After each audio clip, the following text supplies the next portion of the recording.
bit loud, no? It's good. Okay. Yeah, good afternoon. My name is Eliaz, and yeah, so essentially, as just mentioned, I work at Google in a pretty small team that works with app developers and game developers in particular, and help them promote the app and find the right kind of users for their app or their game. And really we work with all sorts of developers, both like super small, like indie developers, to like very large studios and publishers. And I think we can provide some like really cool solutions for all of you. And so my talk today is going to be on different like user acquisition strategies and how Google can help you find the right users across, as you mentioned, like search, display, and YouTube. So just a quick intro. As you know, the kind of mobile gaming world is booming, and it's a super exciting industry to be in. More than 41% of installs in both app stores come from games, and over 85% of revenue in those app stores come from mobile games. That's an amazing market opportunity. The size of the kind of global mobile gaming market is already larger than $35 billion at the moment. We're expecting a jump to 41 billion next year. And this flow is not about to slow down. We're expecting to get to 75 billion by 2020. So congratulations to you guys. You're in a great industry. Obviously, it's hard to put your game in front of users. It's a super crowded space, and as you know, discoverability is one of the main challenges. So, hence the kind of focus of my presentation on helping you identify how you can the best kind of strategies to find users. Based on our discussions with developers, the kind of main, we saw three main challenges. The first one being, how to get your app downloaded in the first place, knowing that 60% of apps actually never get downloaded. The second challenge will be identifying those really high value users, bearing in mind the fact that more than 50% of your revenue will come from less than 1%. Actually, based on our research, this is 0.15% of users that will deliver more than 50% of revenue in an app. So how do you manage to identify those? And the third challenge is after you put all that effort to grow a really nice user base, how do you go about and re-engage, keep the level of usage of your game really high? Given that 95% of apps actually stop being used after 1 month. So you can think, based on those challenges, you can really think of user acquisition, in terms of this kind of pyramid. Then I'm gonna talk about step by step, starting with the foundation, right? How do you at the beginning generate this after you put all that effort into PR, app store optimization, word of mouth? You have an amazing game. How do you start getting this kind of volume of users? So let's imagine you just build an amazing game. You're super excited to share it with the gaming community. How do we get those users? Well, each and one of us discovers apps and games in really different ways, right? It can be either by browsing around on a Play Store if you have an Android device, or just searching online. It can be you see a cool banner while you play another game, or while you watch a really cool YouTube video. So those different kind of channels also mean that it's kind of more work for you. You want to reach those users across those different channels, and often you're just a small developer, have a small marketing team, and you cannot spend that much time into it. That's the main reason why we kind of came up with one pretty cool campaign that I want to share today. That was launched only a few months ago, actually, that we call Universal App Campaign, and it's really targeted at small game developers that don't have huge marketing teams, and essentially that allows you to with a single campaign to have access to all those channels that I just mentioned before, search, display, YouTube. And the really cool thing is that all the information that's already in the Play Store gets pulled automatically. So all the keywords to build this campaign, and all you need to do is pretty much understand, calculate how much one user is worth for you, like the average revenue per user, and enter like a target CPI. And our like machine learning technology will find the best, those users most likely to install your app across the different channels. So it kind of takes care of all the kind of targeting and optimization of the campaigns. So you can really focus on building, improving your game. So that's proven like super successful for both, as I mentioned, like small developers, but also like larger, those kind of top game developers.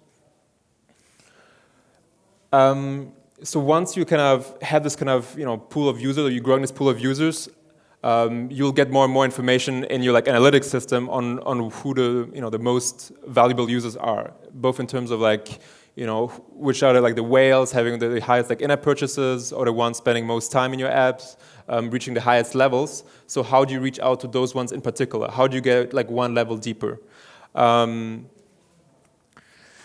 For that, like search data can be super useful, right? I just mentioned before, like 1 out of 4 user actually discovers an app through search, and in particular through the Play Store, we launched like Play ads a couple of months ago.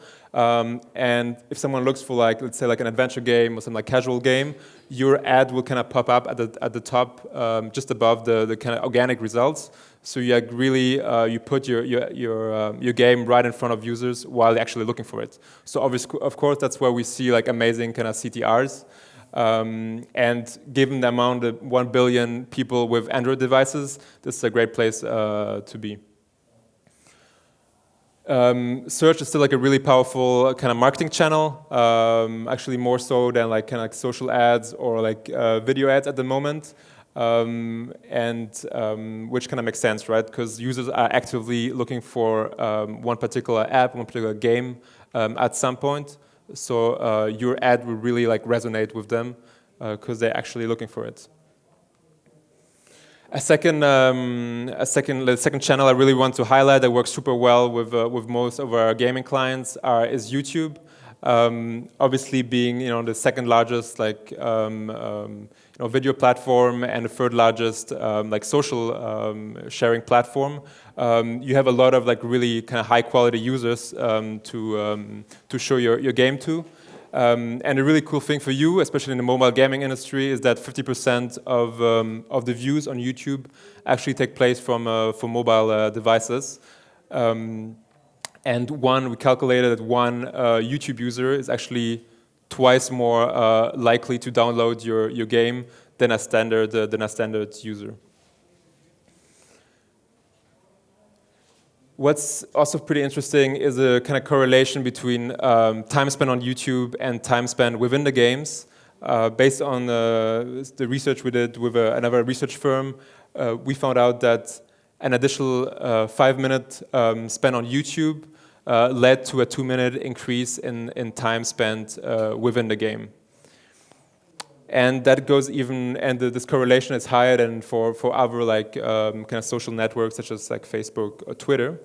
And it's not only the time spent, the time spent in YouTube that's correlated with the gaming time, but also actually the money spent within games, right? You can see that there's a clear kind of correlation between time spent in YouTube and the money spent in the games. So for like highly active like YouTube users, 63% of those highly active YouTube users will spend at least $5 a month in games, whereas only 24 of like low, like infrequent users of YouTube will end up spending this amount. So one pretty cool example I want to share is what we did with the Serbian game developer Nordeus, that of course you will know. They launched the new version of their famous fantasy football like top 11 game.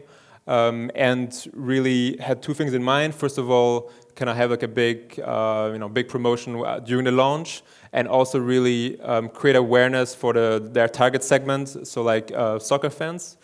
And we ran a YouTube campaign using the kind of ad format you've probably seen with we call like TrueView, with the like 5-second skippable ad format that allowed Norderos to really present the kind of key feature, the key graphics of the new game within like a short like YouTube video, and generate like new users. This campaign was pretty successful. We generated over 60,000 installs over the first 6 weeks, and those had like really pretty high like lifetime value. And we also measured like a 40% kind of uplift in brand awareness over this campaign. In terms of the kind of third kind of channel I wanted to highlight, because it's also like working super well for game developers, is display. That's the channel that's been around for the longest. And of course has like massive reach, more than 1 billion users, and you have access to like users in more than 1 million apps. But two features I want to highlight is paid user targeting that allows you to target only those users that have already installed and spent money in an other game on an other Android device. So super specific targeting, and same thing for active gamer targeting. So kind of the same logic, but in this case, it's about you can select like those users that have not only installed another game and another similar game to yours on their Android phone, but you can select how much time. A few minutes or a few hours they will have spent within this other game in order for you to be relevant, or for you to value it as a high value user, basically. On the creative side, we're launching a few really nice creatives. One of which I want to highlight. This ad allows you to. That's still like in a kind of a beta phase. But it actually allows you to try out the game in the ad for up to 60 seconds, and then if you enjoy the game, you can install it with just one click. So that's like a brand new like ad format that we just launched a few weeks ago actually, and that's seems to work pretty well as well. Now moving on to the kind of final piece of this kind of user acquisition strategy, re-engagement. Of course, you will have spent a lot of time, resources, understanding users, and trying to bring them into your game. So it's important, of course, not to lose them in the end.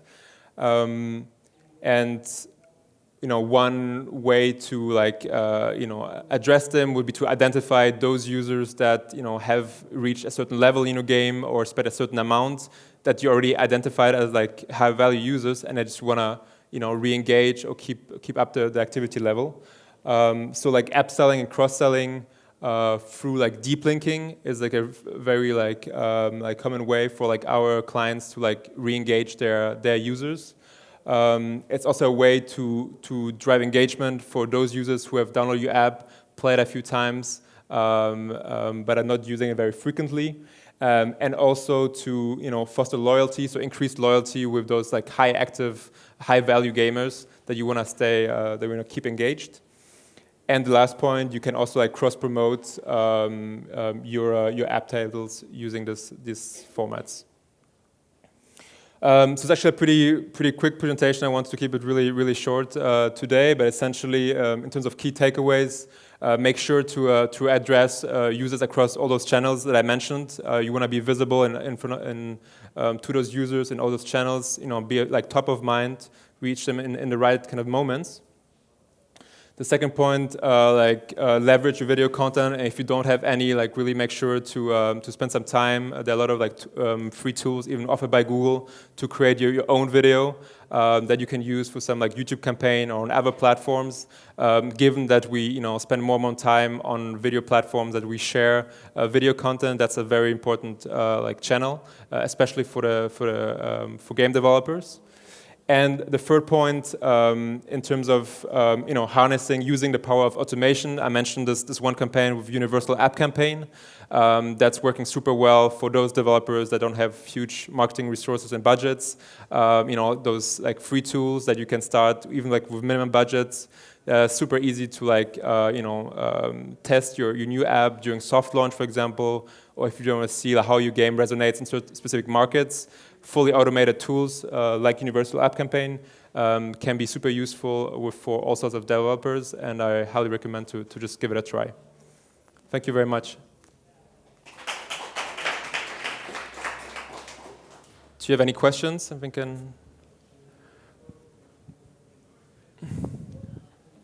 Yes, any questions? Maybe during the after today's long day party, which will be held at Manga Museum, so maybe over there you will have occasion to ask Elias some questions which rise afterwards. So thank you very much for the presentation.